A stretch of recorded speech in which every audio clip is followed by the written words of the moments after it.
नमो भगवते वासुदेवाय। भक्त शरण आध्यात्मिक चैनल को मोर प्रिय भाई भणी मानू गुरुजन मानू अनंत कोटि प्रणाम जणाई मु श्री भक्त वत्सल प्रधान आज आपण मानक पई सुख दुख उपरे गोटे शुल्क रही पठन करने संगे संगे आलोचना करने आगे आसी आसतु जानिबा। सुख मध्ये स्थितम दुखम दुख मध्ये स्थितम सुखम द्वयोर्नैनं संयुक्तम प्लच्यते जल पंकवत्। सुख मध्य दुख रही है, दुख मध्य सुख रही है। किभली भाव रही है आपण माने जानिचंती। सही पुष्करणी रे जल रही है, तल अंश पंक रही है। जल पंक उभय रही था ना, ठीक से भाव में सुख दुख निश्चित भाव में सुख दुख दुई जन जाँला भौणी जनकर कार्य परिसमाप्ति घटी आउ जड़े निश्चित भाव में आसब। ए दुनिया रे चिरदिन कहीं भी सुखी ना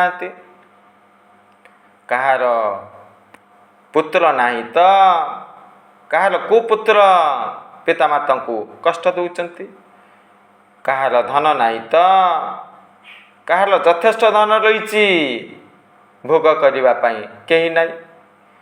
सुना अच्छी कान नहीं, कान अच्छी सुना नहीं। तेणु दुनिया रे कहीं भी चिर सुखी भावरे रहती नहीं। संसार दुखमय, दुखर कारण कामना, कामनार विनाश दुखर विनाश। बुद्धदेव सुंदर भाव में परिप्रकाश करते ना। देखंतु कृषक जमी बाड़ी रे कठोर परिश्रम करती कौन से कारण हेतु नाली माटी संग्रह करने निजर जमी निकट में उपस्थिति जाहिर कले, गर्त कले, नाल माटी संग्रह कले।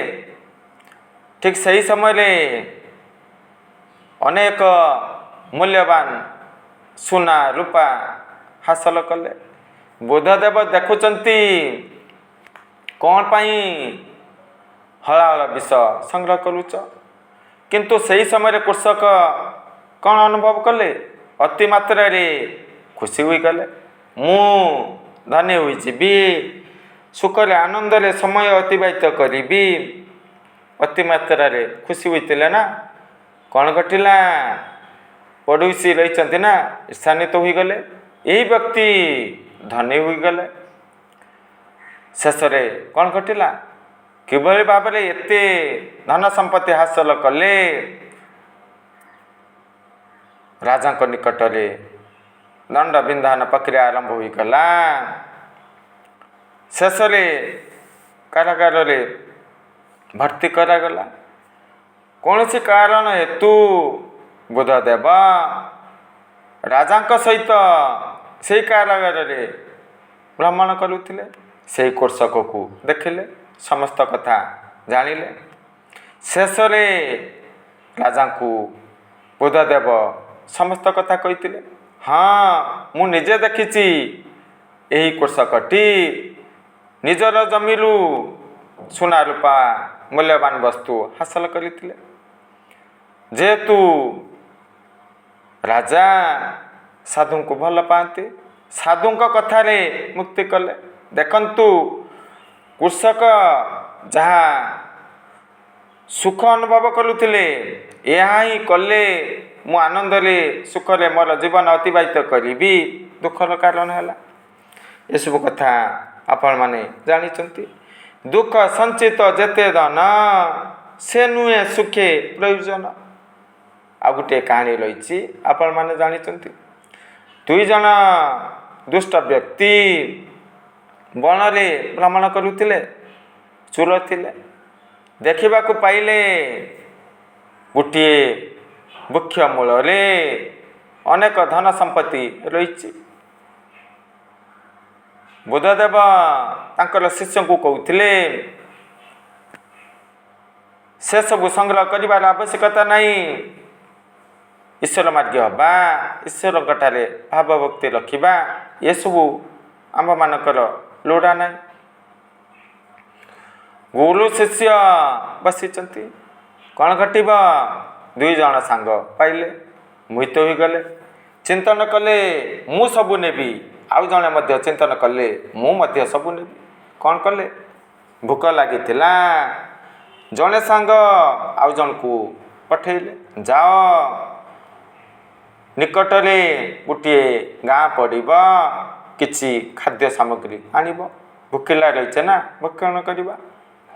ମିତ୍ରଟି ଗଲେ,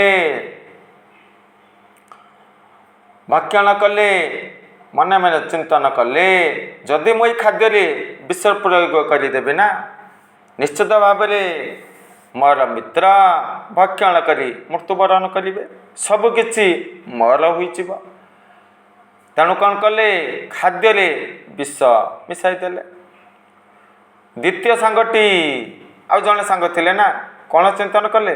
ଯଦି ମୁଁ ମୋର ମିତ୍ରକୁ ବଧ କରିଦିଏ, ସେ ମରିଯିବ ନା, ସବୁକିଛି ମୋର ହୋଇଯିବ। ଯେତେବେଳେ ମିତ୍ରଟି ଆସିଲେ, ଖାଦ୍ୟ ପ୍ରଦାନ କଲେ, ସେଇ ପରମ ମିତ୍ର ଆଉ ଜଣେ ଥିଲେ ନା, ଠେଙ୍ଗା ସାହାଯ୍ୟରେ ପିଟି ପିଟି ମାରିଦେଲେ।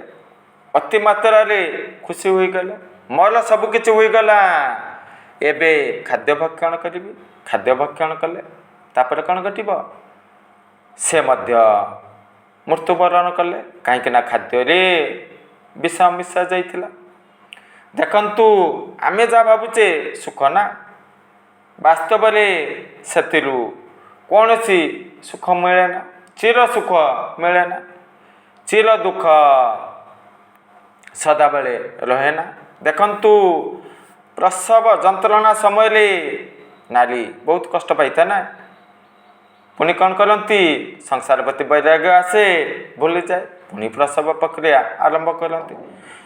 ଯେତେବେଳେ ଆମେମାନେ ଶ୍ମଶାନକୁ ଯାଉ, ବୈରାଗ୍ୟ ଭାବ ଜାତ ହୁଏ। ପୁଣି କ'ଣ ଘଟେ? ଯେତେବେଳେ ଗୃହ ମଧ୍ୟରେ ପ୍ରବେଶ କରୁ, ସବୁକିଛି ଭୁଲିଯାଉ। ଏଇଭଳି ପ୍ରକ୍ରିୟା ଚାଲିଥାଏ ନା।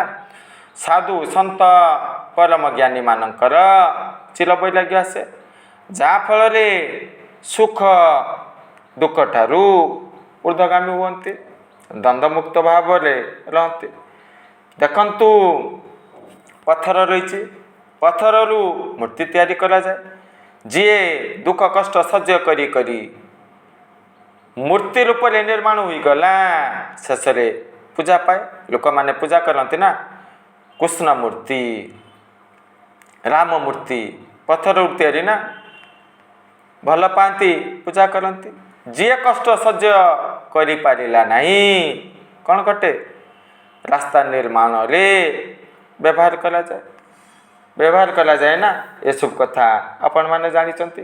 ପୁଣି ଦେଖନ୍ତୁ, ଅଳଙ୍କାର, ସୁନା ହାତୁଡ଼ିରେ ମାଡ଼ ଖାଇଥାଏ, ଅଗ୍ନିରେ ସଂଯୋଗ କରାଯାଏ, ପୋଡ଼ାଯାଏ, ଏସିଡ୍ ପକାଯାଏ। ଦୁଃଖ କଷ୍ଟ ସହ୍ୟ କରି କରି ଶେଷରେ ଅଳଙ୍କାର, ସୁନା, ମୁଦି, ହାର, କଙ୍କଣ ଏସବୁ ନିର୍ମାଣ କରାଯାଏ। ଲୋକମାନେ ଭଲ ପାଆନ୍ତି ନା। ତେଣୁ ବାସ୍ତବରେ ଆମ୍ଭେମାନେ ଦୁଃଖ କଷ୍ଟ ସହ୍ୟ କରିବା। ଶରୀର ରହିଛି, ରୋଗ ଆସିବ, ସୁଖ ଆସିବ, ଦୁଃଖ ଆସିବ, ଏସବୁକୁ ସହ୍ୟ କରିବା। ରୋଗ ଚାଲିଯିବ, ରୋଗମୁକ୍ତ ହୋଇଯିବା ନା। ଦୁଃଖ ଆସିଛି ଆମମାନଙ୍କୁ ସୁଦୃଢ଼ କରିବା ପାଇଁ, ଶକ୍ତିଶାଳୀ କରିବା ପାଇଁ, ଦ୍ୱନ୍ଦ୍ୱମୁକ୍ତ ଭାବରେ ରହିବା, ଧୈର୍ଯ୍ୟ ଧରିବା, ସବୁକିଛି ଠିକ୍ ଠାକ୍ ହୋଇଯିବ।